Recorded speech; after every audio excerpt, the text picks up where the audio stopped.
Blood dripped from the gurney, painting the pristine linoleum of trauma room, one in stark, frantic crimson. Dr. Roger Alden, the hospital's legendary chief of surgery, threw his scalpel onto the metal tray with a loud clatter.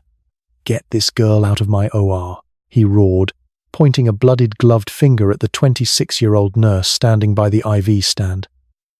"She's too young, she's insubordinate, and she just killed this patient." But the monitor wasn't flatlining, it was stabilizing. Before security could touch her, the double doors blew open. 4 men in tailored suits stepped into the sterile room.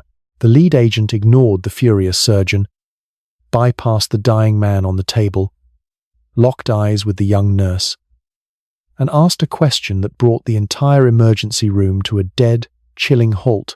"What is your code name?" The emergency department at George Washington University Hospital in Foggy Bottom, Washington, D.C., was a chaotic symphony at 2 a.m. on a Tuesday. Sirens wailed in the distance, bouncing off the concrete architecture of the Capitol, while the harsh, fluorescent lights of the ER bathed everything in an unforgiving, sterile white. For 26-year-old Chloe Bates, the noise was just white background static. She was a registered nurse, barely 6 months into her tenure at GW, and despite her youthful face and petite frame, she moved with the mechanical precision of a seasoned veteran.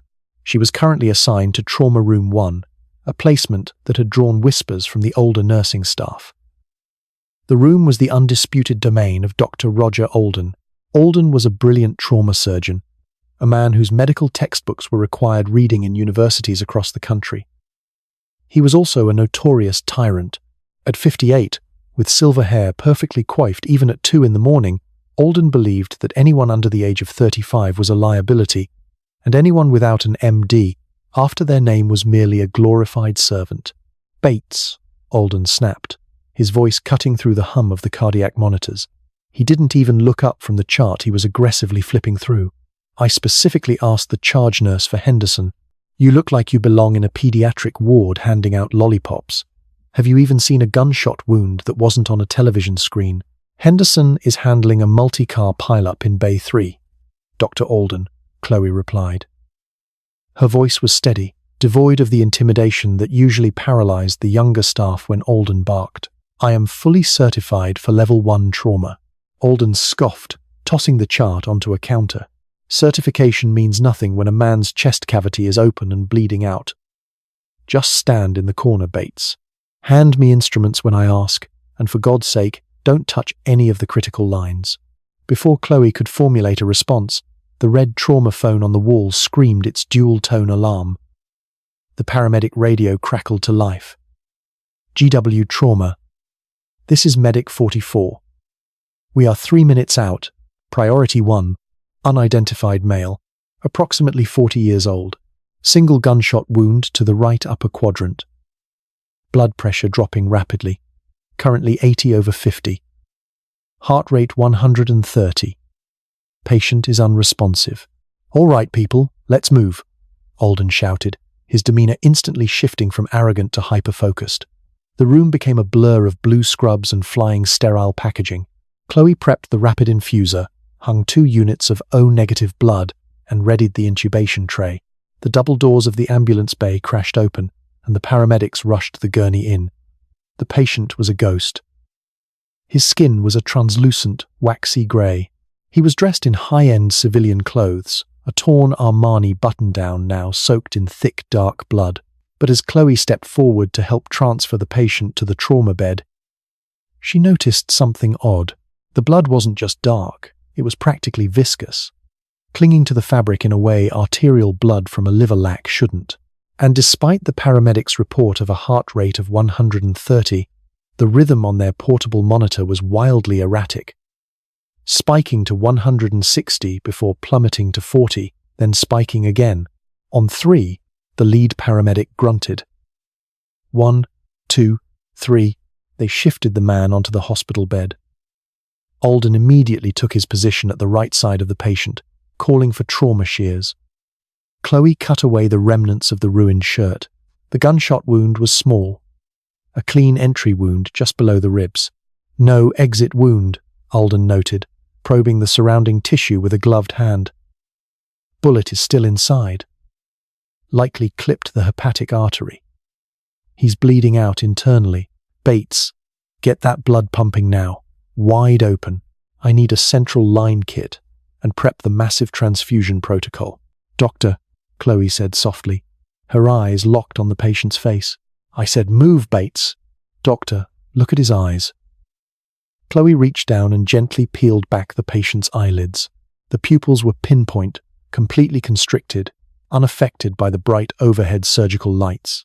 He's in shock, hypoxia. Alden dismissed immediately, grabbing a scalpel to begin a chest tube insertion. It's standard hemorrhagic shock. Hemorrhagic shock causes dilated pupils, doctor, not constricted, Chloe stated, her tone shifting. It was no longer the deferential voice of a junior nurse. It was the sharp, commanding tone of someone evaluating a battlefield. His skin is cold, but he's diaphoretic, sweating profusely. And look at the monitor. His heart rate isn't just tachycardic from blood loss. He's throwing premature ventricular contractions. It's a localized neurotoxic reaction. Alden paused, the scalpel hovering an inch above the patient's skin. He turned his head slowly, glaring at Chloe as if she had just slapped him. Are you attempting to diagnose my patient, nurse? I'm observing clinical signs that contradict a simple gunshot wound, Chloe insisted, stepping closer to the bed. She pointed at the wound itself. The edges of the flesh around the entry hole were necrotizing, turning black and dying at an accelerated rate. The bullet was coated. Specifically, it looks like a derivative of a synthetic organophosphate or a specialized paralytic. If we pump him full of blood and push standard epinephrine, we will accelerate the binding of the toxin to his nervous system. He will be brain dead in 3 minutes. The room fell dead silent. The respiratory therapist and the assisting intern stared at Chloe in sheer disbelief. You didn't contradict Roger Alden. You certainly didn't lecture him on toxicology in the middle of a trauma code. You have lost your mind, Alden hissed, his face flushing red. It's a dirty bullet. Maybe some gunpowder residue. He is bleeding to death. I am not going to let this man die on my table, because an infant in scrubs watched too many medical dramas. Push the epi, now, and start the blood. If you push the epi, his heart will stop, Chloe warned, her voice dropping an octave, deadly serious. Do it, or you are fired before this shift ends, Alden roared. Chloe looked at the monitor.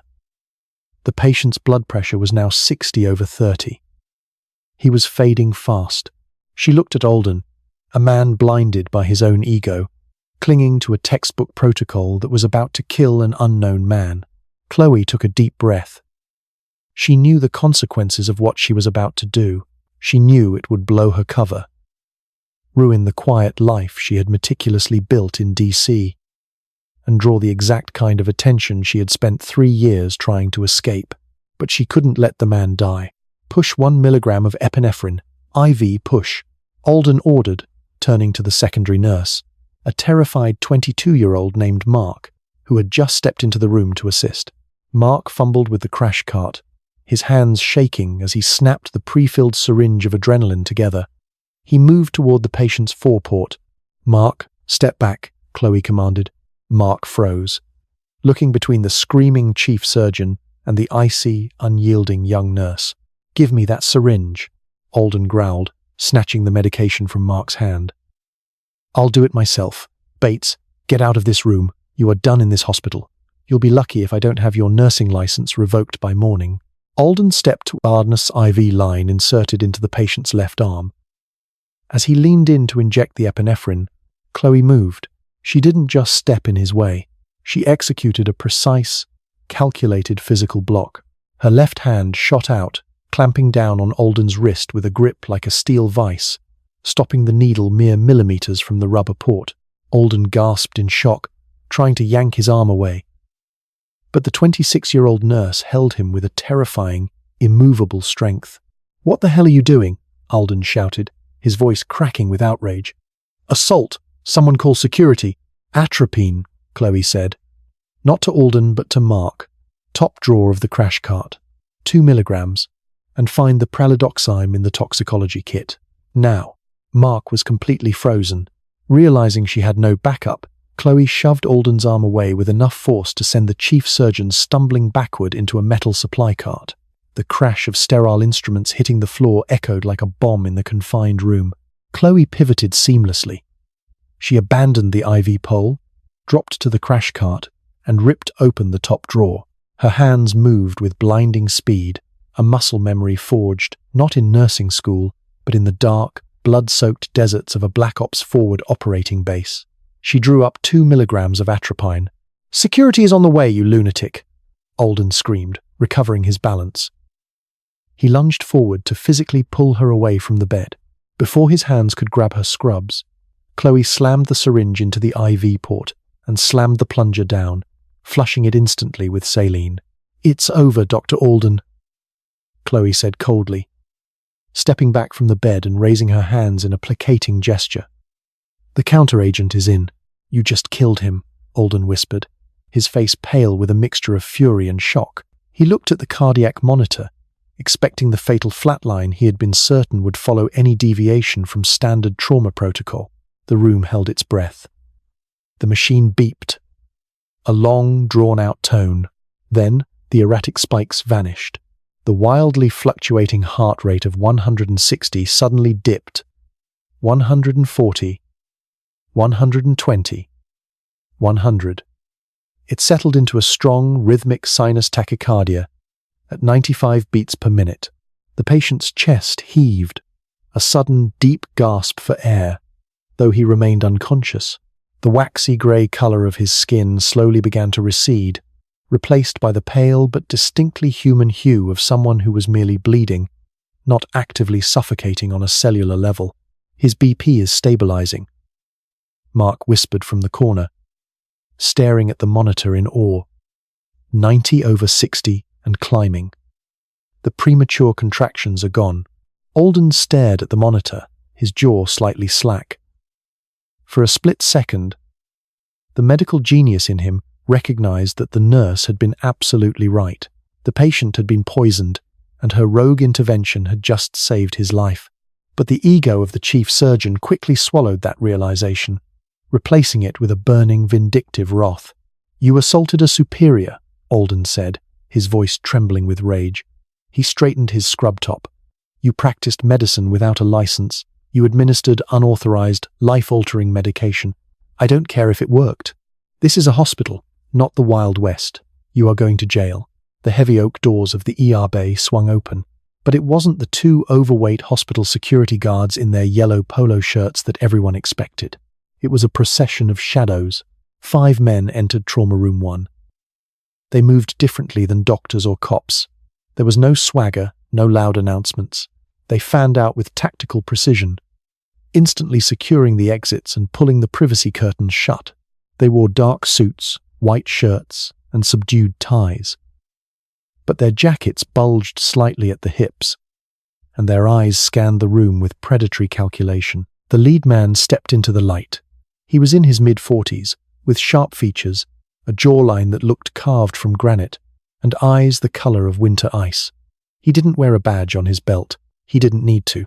"This room is now under federal jurisdiction," the man said.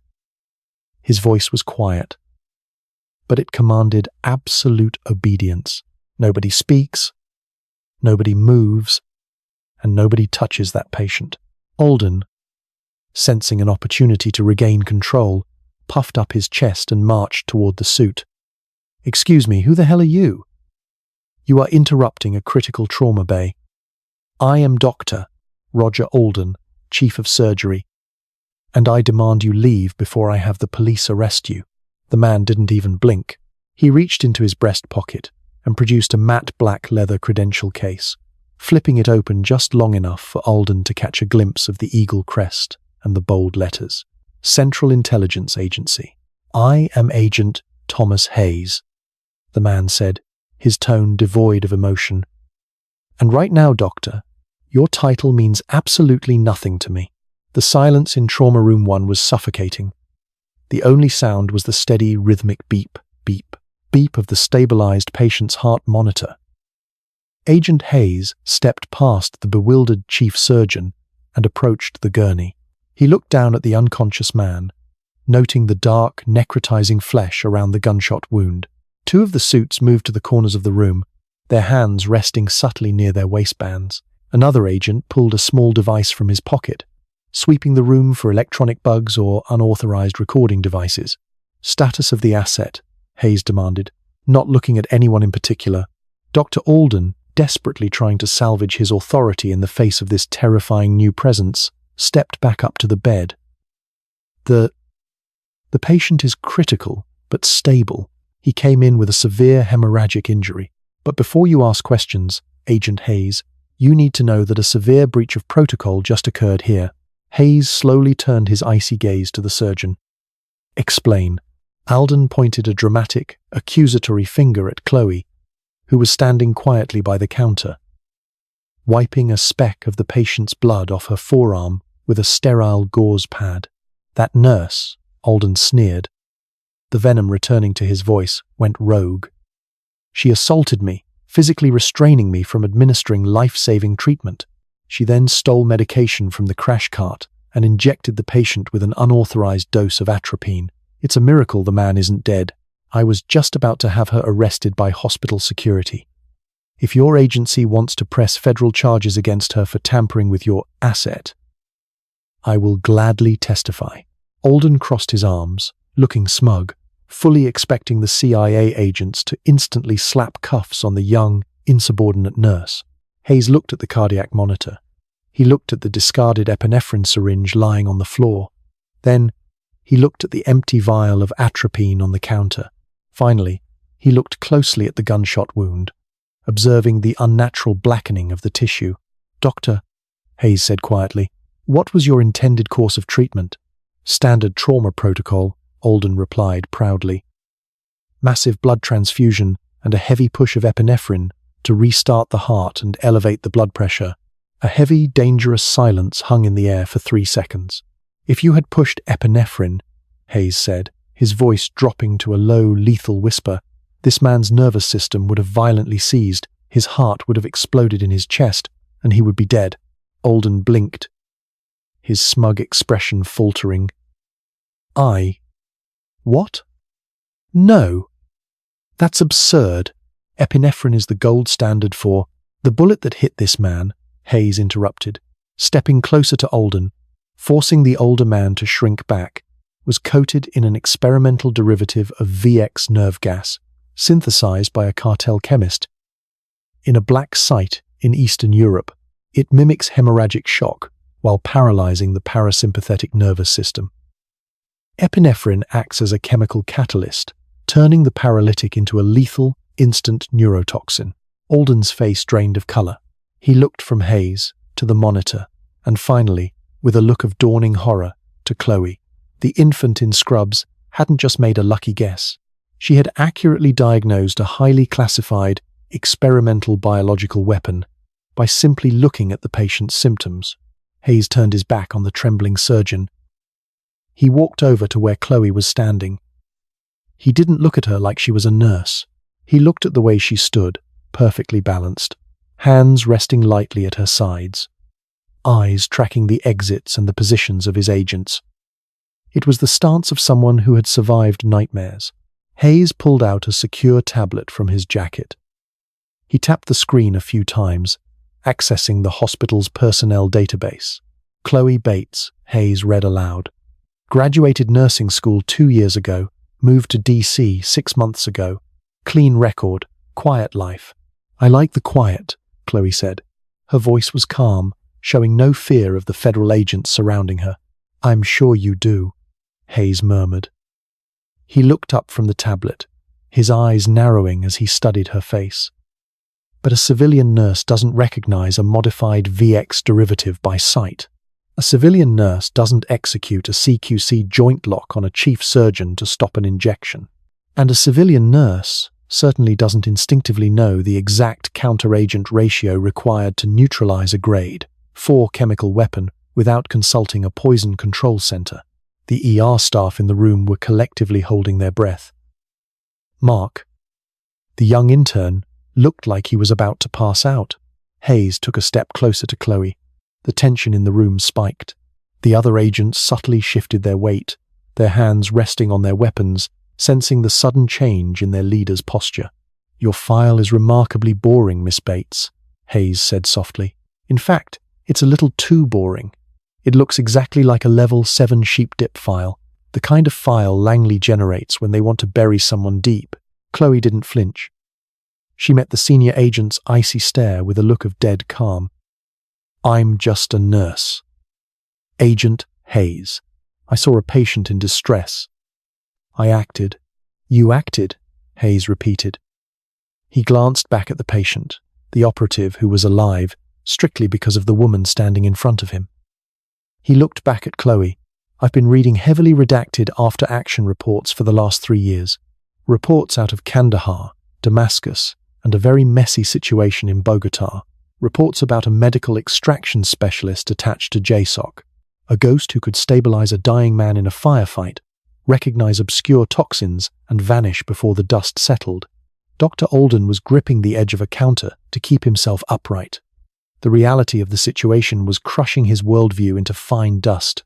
The girl he had been belittling, the one he had threatened to fire, was currently engaged in a stare-down with a senior CIA handler. Hayes leaned in, his voice dropping so low only Chloe could hear it clearly. "The surgical team is 5 minutes out to extract our man.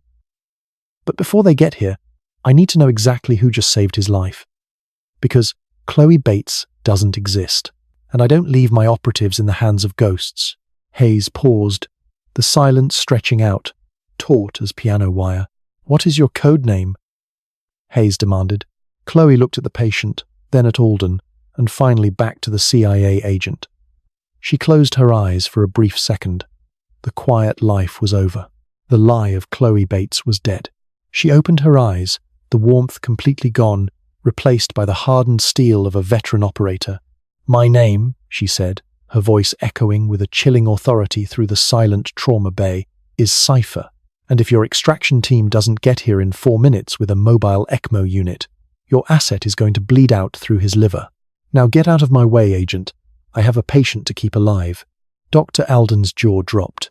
Agent Hayes simply smiled, a tight, grim expression of profound respect, and took a single step back. "Understood, Cypher," Hayes said. "The room is yours." The heavy double doors of Trauma Room 1 blew open precisely 3 minutes and 45 seconds after Agent Hayes had issued his ultimatum. A specialized surgical extraction team flooded the room, moving with a silent, synchronized efficiency that made the hospital's regular trauma team look like amateurs. They didn't wear scrubs.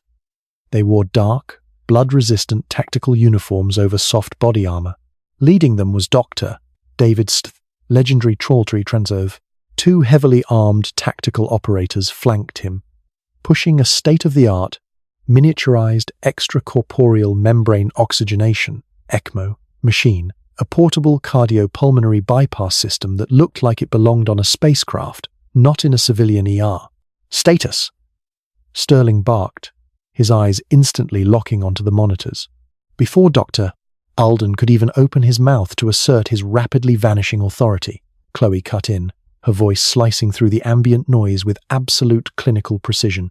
Patient suffered a single GSW to the right upper quadrant, penetrating the hepatic lobe, Chloe reported, stepping aside to give Sterling room but not relinquishing her dominant posture. He was hit with a modified organophosphate paralytic, posing as hemorrhagic shock. I intercepted an epinephrine push and administered 2 milligrams of atropine 4, followed by a pralidoxime drip. His parasympathetic nervous system is stabilized, but his liver is weeping heavily. He needs immediate arterial cannulation for the ECMO to bypass the hepatic stress and manage the remaining toxin load in his blood. Sterling paused, his hands hovering over the sterile field. His team was rapidly laying down over the patient. He looked at the discarded syringes, the rapidly stabilizing vitals, and then looked up at the young nurse in the slightly blood-spattered scrubs. He recognized the tactical shorthand, the lack of panic, the absolute certainty in her diagnosis. Sterling glanced over his shoulder at Agent Hayes. "You found her?" "I thought Langley scrubbed her file after the Bogota cluster." "She found us, David," Hayes said, a grim smirk playing on his lips. Or rather, our asset had the good fortune of bleeding out on her specific shift. Dr. Alden, completely humiliated and vibrating with a mixture of rage and sheer terror, finally snapped. "This is an outrage. This woman is a registered nurse at George Washington University Hospital. She is subordinate to me. You cannot just barge into my trauma bay, take my patient, and talk in riddles. I am calling the hospital administrator, the Metropolitan Police, and the medical board. She is going to prison for practicing medicine without a license." Hayes turned slowly. The smirk vanished, replaced by a cold, bureaucratic lethality. He walked until he was inches from Alden's face. "Dr. Alden," Hayes whispered, his voice sounding like gravel crushed under a boot. "You will not call the police. You will not call your administrator. If you even breathe a word of what happened in this room to your wife, your dog, or your priest, I will invoke the Espionage Act of 1917. You will be black-bagged, stripped of your medical license, and placed in a federal holding facility in Florence, Colorado, under the suspicion of aiding a foreign terrorist organization by attempting to assassinate a federal agent with a lethal injection of epinephrine." Alden's mouth opened and closed like a dying fish, the color completely drained from his perfectly tanned face. He looked at Mark, the terrified young intern who was trying to merge with the wall, and realized he had absolutely zero leverage. "Do you understand me, Doctor?" Hayes asked, the threat hanging heavy in the sterile air. "Yes," Alden choked out, barely a whisper. "Good. Now get out of my trauma room." Alden practically scrambled backward, turning and fleeing through the doors, abandoning his domain without another word. "Cannulation complete," Sterling announced, his hands a blur of motion as he secured the thick plastic tubes into the asset's femoral artery and vein, connecting him to the portable ECMO circuit. The machine hummed to life, pulling the dark, poisoned blood out of the man's body, oxygenating it, filtering it, and pumping it back in. "He's stable for transport. Let's move him to the bird." The tactical team instantly unlocked the gurney. As they began to roll the asset out, Hayes raised 2 fingers to his earpiece, listening intently to a transmission. His jaw tightened. "We have a problem," Hayes announced to the room. Overwatch just spotted 2 unmarked black SUVs pulling into the ambulance bay. 4 shooters, heavily armed, moving toward the ER entrance. The cartel spotter tracked the ambulance. "They're here to finish the job." The 2 tactical operators in the room instantly unholstered their suppressed weapons, racking the slides in unison. "Sterling, get the asset to the roof." "Evac chopper is spinning up on helipad 2, Hayes ordered, pulling his own sidearm. "Cypher, you're with me." Chloe didn't hesitate. She didn't look back at her quiet life. She reached under the secondary crash cart, an area she had purposely organized on her first day at the hospital, and pulled out a heavy, locked steel lockbox. She punched in a 4-digit code. The lid popped open, revealing a matte black Sig Sauer P226 and 2 spare magazines. Mark, the intern, let out a high-pitched whimper and dropped to the floor, covering his head. Chloe racked the slide of the pistol, the metallic clack echoing sharply. She checked the chamber, her eyes cold, her stance shifting instantly from medical professional to apex predator. "Let's go," Chloe said. The hospital corridors were a blur of flashing emergency lights and panicked shouting. Hayes and Chloe took the point, moving with a fluid, terrifying synchronicity that only came from years of operating in hostile environments. They bypassed the main ER lobby, taking a restricted staff maintenance hallway that Chloe knew bypassed the security checkpoints. They could hear the heavy, muffled thuds of suppressed gunfire echoing from the ambulance bay. The cartel hit squad was breaching the perimeter, eliminating the hospital's security guards who tried to stop them. "They're localized in the south wing," Hayes noted, checking a tactical feed on his wrist monitor. "Sterling is in the freight elevator. He's got 2 minutes until he hits the roof. We need to buy them 90 seconds. "The oxygen storage corridor," Chloe stated, gesturing to a heavy set of double steel doors at the end of the hallway. "It's a choke point. If they want to reach the freight elevators from the south wing, they have to funnel through there." "Smart," Hayes grunted. They pushed through the doors, entering a long, narrow service corridor lined with massive, highly pressurized liquid oxygen tanks. It was an industrial nightmare, humming with machinery. They took up defensive positions behind two concrete support pillars just as the steel doors at the far end of the corridor blew off their hinges. 3 men in tactical gear poured into the hallway, moving aggressively, their assault rifles raised. "Contact," Chloe whispered. She didn't wait for them to acquire targets. She leaned out from cover, executing 2 perfectly placed double taps. The suppressed poof, poof of her Sig Sauer was barely audible over the hum of the oxygen tanks. The lead cartel shooter dropped instantly, a clean kinetic impact to his central nervous system. The second shooter stumbled, taking a round to the shoulder before Hayes opened fire, dropping him with a precise burst to the chest. The third shooter panicked, spraying wild, fully automatic fire down the corridor. Sparks showered over Chloe as bullets ricocheted off the steel tanks and concrete walls. "Check your fire," Hayes roared over the noise. "If he punctures a high-pressure line, this whole wing goes up." Chloe didn't flinch. She tracked the shooter's erratic movement, waited for a split-second pause in his firing rhythm as he transitioned targets, and squeezed the trigger once. The final shooter collapsed, his rifle clattering to the concrete floor. The corridor fell dead silent, save for the hum of the machinery and the smell of cordite. "Clear," Chloe called out, her voice dangerously calm. She kept her weapon raised, scanning the smoke-filled hallway. Hayes tapped his earpiece. "Sterling, status. We are on the roof. Loading the asset onto the bird now. We are clear to lift." "Copy that," Hayes said. He looked over at Chloe, who was already dropping the magazine from her pistol, checking her remaining ammunition out of pure habit. "The chopper is leaving. We need to go. Now." 10 minutes later, Chloe was sitting in the back of a heavily armored Chevrolet Suburban, speeding south on the George Washington Memorial Parkway, leaving the flashing lights of the hospital far behind in the rear-view mirror. The quiet life was officially, violently over. She stared out the tinted window at the dark waters of the Potomac River, the Sig Sauer resting heavy on her lap. Agent Hayes sat across from her, a thick, classified manila folder resting on the console between them. The adrenaline of the firefight had faded, replaced by the heavy, suffocating reality of the intelligence world she had tried to abandon. "You're quiet," Hayes noted, his eyes studying her face in the passing streetlights. "I'm mourning my pension plan," Chloe replied dryly, not looking away from the window. "And the fact that I'm probably going to be on the evening news as a disgruntled nurse who vanished after a shootout. Langley will handle the cover story," Hayes assured her. "Gas leak in the basement. Gang-related violence in the ER. Your identity as Chloe Bates will be erased by morning. You'll be a ghost again." "I was already a ghost," she corrected him, finally turning to meet his gaze. "I spent 3 years building that life, Hayes. I was saving civilians. I wasn't carrying a gun. I was done." "No one is ever done, Cypher," Hayes said softly. "You know that better than anyone."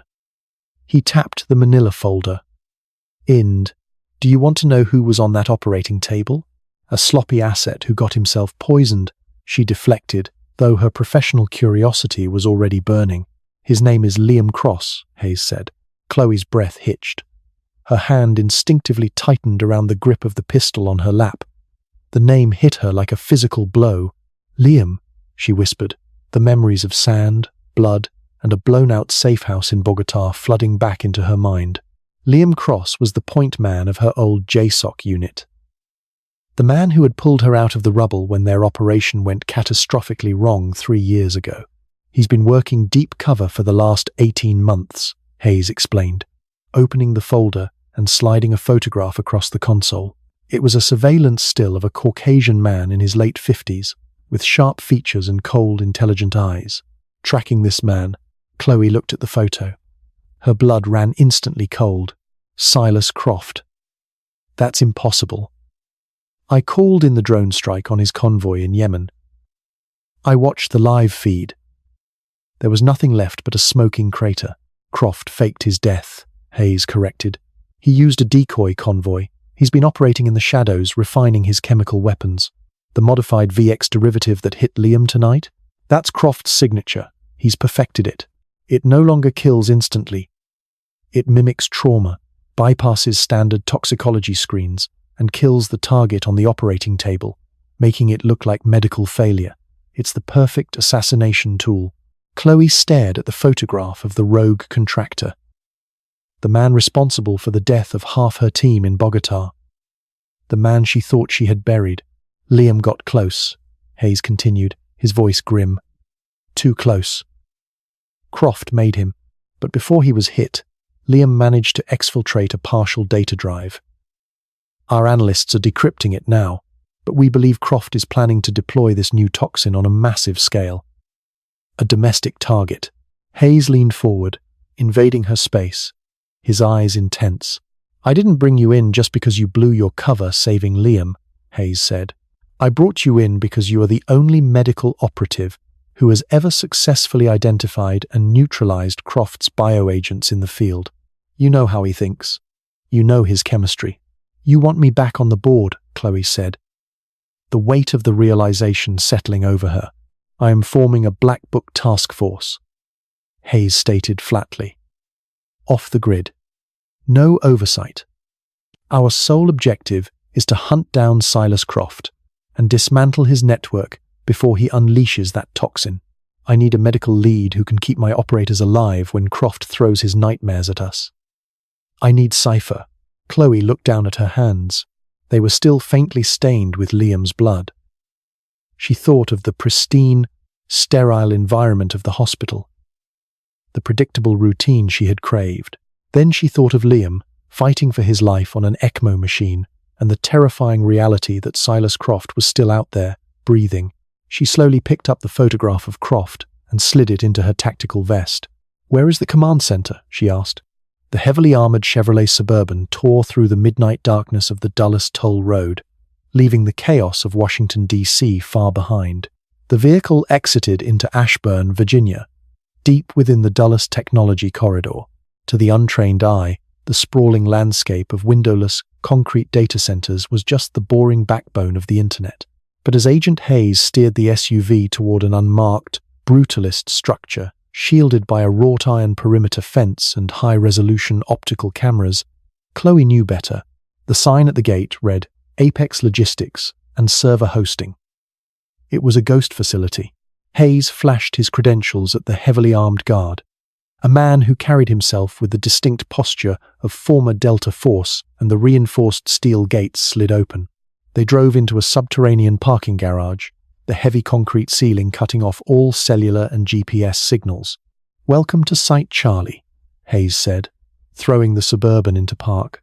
They walked through 3 separate biometric security checkpoints before the sterile grey hallways gave way to a massive, humming command center. The room was bathed in the cool blue light of dozens of tactical monitors. Analysts in rolled-up sleeves and subdued lanyards moved with frantic, hushed urgency. It smelled of ozone, stale coffee, and high-stakes anxiety. Wyatt, talk to me.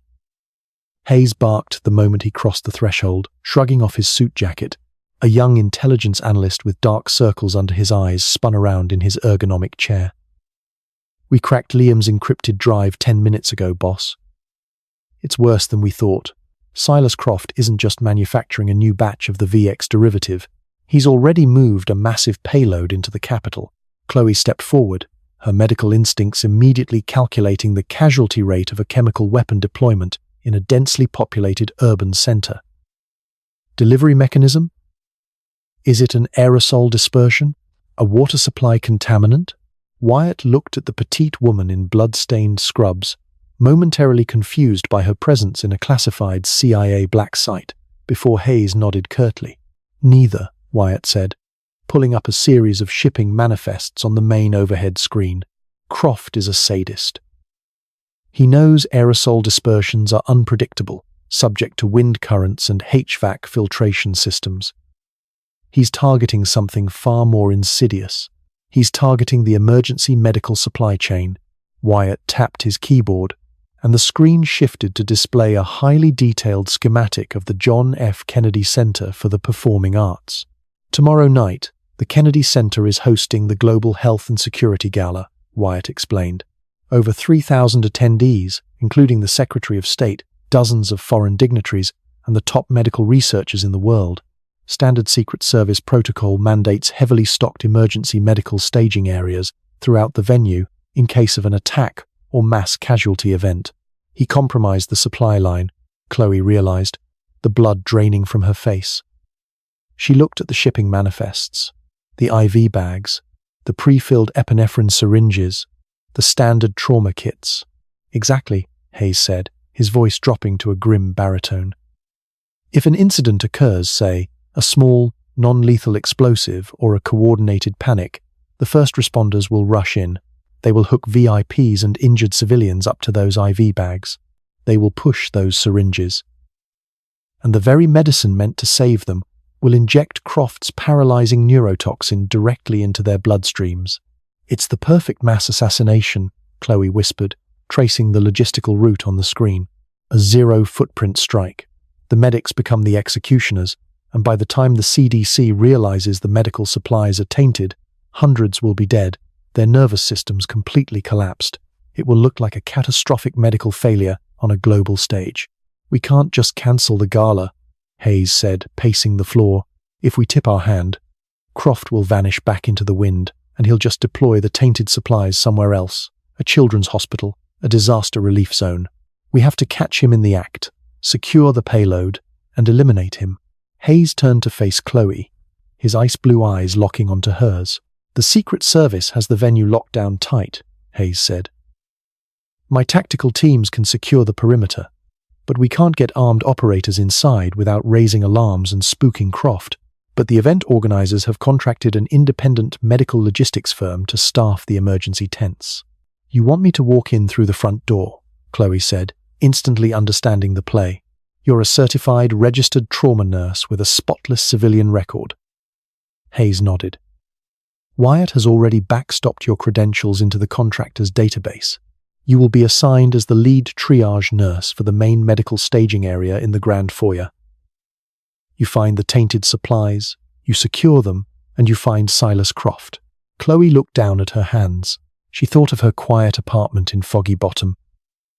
She thought of the civilian life she had fought so hard to build, the illusion of safety she had wrapped around herself like a warm blanket. But then she looked at the monitors, at the schematics of the Kennedy Center, and she remembered the cold, waxy grey of Liam Cross's face as he bled out on her table. There was no running from this. There was only the mission. I'll need a customized medical loadout, Chloe said, her voice turning crisp and authoritative. The hesitation was gone. Cypher was back online. I need auto-injectors of pralidoxime, heavy doses of atropine, and a concealed kinetic weapon.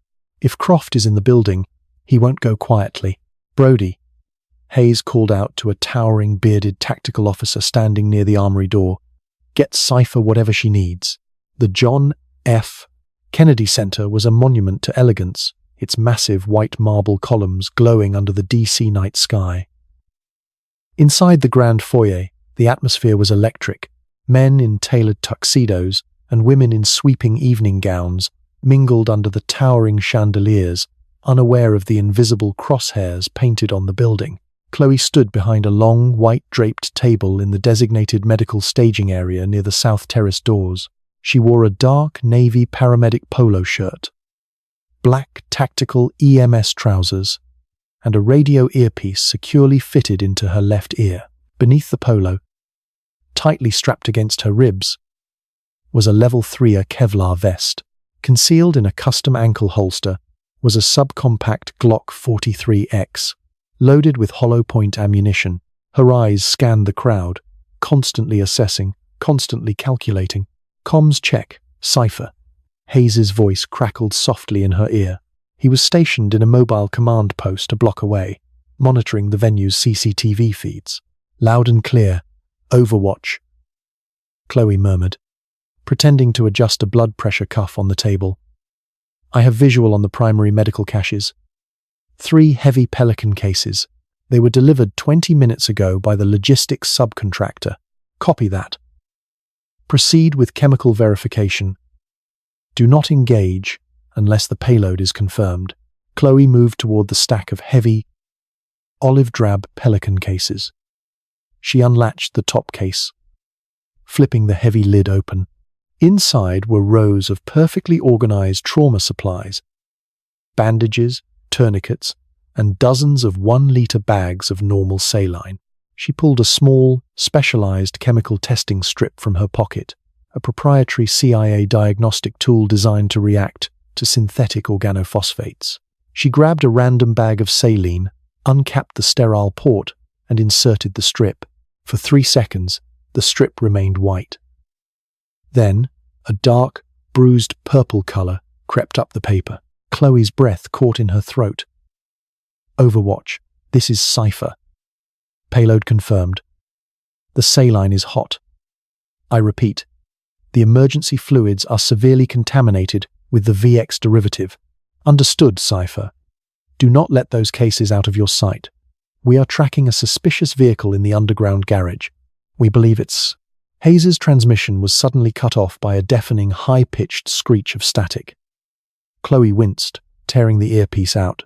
The lights in the grand foyer violently flickered, then plunged into absolute darkness. A collective gasp echoed through the massive hall, followed instantly by the sounds of panic. Screams erupted near the center of the room. The sharp, unmistakable crack of a small explosive device detonated near the main entrance, not large enough to bring down the building, but loud enough to trigger a devastating stampede. "Somebody help!" A voice screamed over the din. "People are trampled!" Chloe knew instantly what was happening. Croft had triggered the panic. He was forcing a mass casualty event to make the medics deploy the poisoned supplies. The emergency backup lights slammed on, bathing the foyer in a harsh, dim amber glow. 3 civilian paramedics from a secondary staging area rushed toward Chloe's position, their eyes wide with adrenaline. "We need fluids!" the lead paramedic yelled, reaching frantically for the open pelican case of tainted saline. "We have a crush injury, severe hypertension." "Stop!" Chloe commanded, stepping in front of the cases and physically blocking the man. "These supplies are compromised. Do not touch them." "What the hell are you talking about? Move out of the way!" the paramedic yelled, trying to shove past her. Before Chloe could physically restrain him, a cold, distinct voice cut through the chaos from the shadows behind the medical tent. "I'm afraid the nurse is right. Though her intervention is highly inconvenient." Chloe spun around. Stepping out from behind a massive marble pillar was Silas Croft. He looked exactly like his file, immaculately dressed in a dark tuxedo. His silver hair perfectly styled. But his eyes were dead, devoid of any human empathy. In his right hand, he held a suppressed Heckler & Koch USP tactical pistol, pointed directly at Chloe. "Drop the cases, Silas," Chloe said, her voice steady, despite the adrenaline rocketing through her veins. Croft tilted his head, studying her face in the amber light. "You have a familiar stance. You move like a soldier, not a nurse. Who are you?" "I'm the ghost you left in Bogota," Chloe replied coldly. Croft's eyes widened a fraction of an inch in recognition. "Cypher. Well, well. They told me you burned out. I suppose old habits die hard." He smiled, a thin, cruel line. "But you're too late. The panic is started. If they don't use my supplies, people bleed to death. If they do, my masterpiece goes to work. Either way, the system fails." "I'm not letting you walk out of here," Chloe said. "You don't have a choice," Croft sneered. He reached into his tuxedo jacket with his free hand and pulled out a small, pressurized glass canister filled with a pale yellow gas, concentrated aerosol derivative. "I drop this, and everyone in a 50-foot radius suffocates on their own lung fluid in 2 minutes. Drop your weapon, or I break the glass." Chloe looked at the canister. She looked at the panicked paramedics frozen behind her. She had a fraction of a second to make a choice. She didn't drop her weapon. Instead, she dropped to one knee, her hand blurring toward her ankle holster. Croft, anticipating a shot to his center mass, adjusted his aim and fired. The suppressed round struck Chloe squarely in the chest, the kinetic force slamming her backward against the pelican cases. The Kevlar vest caught the bullet, but the impact fractured 2 ribs, stealing the breath from her lungs in a sharp gasp of agony. Believing he had the upper hand, Croft stepped forward, preparing to drop the canister. But Chloe hadn't drawn her Glock. As she fell back, her hand ripped open the side pocket of her tactical trousers. She pulled out a heavy, steel D-cylinder of highly pressurized medical oxygen. With a brutal, practiced motion, she twisted the primary valve open to its maximum threshold, turning the heavy metal cylinder into an unguided missile. She hurled the screaming, venting oxygen tank directly at Croft's feet. The tank slammed into the marble floor, spinning wildly, releasing a deafening hiss of pure, pressurized oxygen. It knocked Croft off balance, his expensive dress shoes slipping on the polished stone. As Croft stumbled, his grip on the glass canister faltered. Fighting through the blinding pain in her chest, Chloe drew the Glock 43X from her ankle holster. She didn't aim for Croft's head, she aimed for his hand. She squeezed the trigger twice. The 9mm hollow points shattered Croft's wrist. He screamed, dropping the pistol and the glass canister simultaneously. Chloe moved with terrifying speed. She lunged forward, sliding across the marble floor. She caught the glass canister inches before it shattered against the ground, cradling it safely against her chest. Croft fell to his knees, clutching his ruined wrist, his face pale with shock and agony. Before he could attempt to retrieve his weapon with his good hand, Chloe was on her feet. She stepped over him, driving the heel of her tactical boot cleanly into his jaw. The sickening crack of bone echoed over the ambient noise, and Silas Croft collapsed onto the floor, unconscious. Chloe stood over him, breathing heavily, the pressurized canister safely in her hand. She pressed her radio earpiece back in. "Overwatch." "This is Cypher," she gasped, wincing at the pain in her ribs. "Target is down. Payload is secured. Biological threat is neutralized. Send the cleanup crew." "Copy that, Cypher," Hayes's voice replied, tinged with a rare note of absolute relief. "Incredible work. Medevac is en route for you." "I'm fine," Chloe said, looking out at the chaotic, but surviving, crowd in the foyer. "Just get Liam a good doctor." 3 days later, the sterile, rhythmic beeping of the cardiac monitor was a comforting sound. Chloe stood by the window of the secure recovery suite at Walter Reed National Military Medical Center, watching the morning sun rise over the Capitol. She wore her standard blue scrubs, a stark contrast to the tactical gear she had shed just 72 hours prior. On the bed, Liam Cross slowly opened his eyes, the waxy grey pallor entirely gone from his skin. He looked at her, a weak, knowing smile touching his lips. "You always were a terrible nurse, Cypher." Liam rasped, his voice dry, too heavy-handed. Chloe smiled back, a genuine warmth reaching her eyes for the first time in years. The quiet life was over, but the ghosts of her past were finally resting. She adjusted the IV line with practiced ease, glancing down at the new black identification badge clipped to her lanyard, a badge with no hospital logo, just a solid, metallic crest. She wasn't just hiding anymore. She was exactly where she belonged,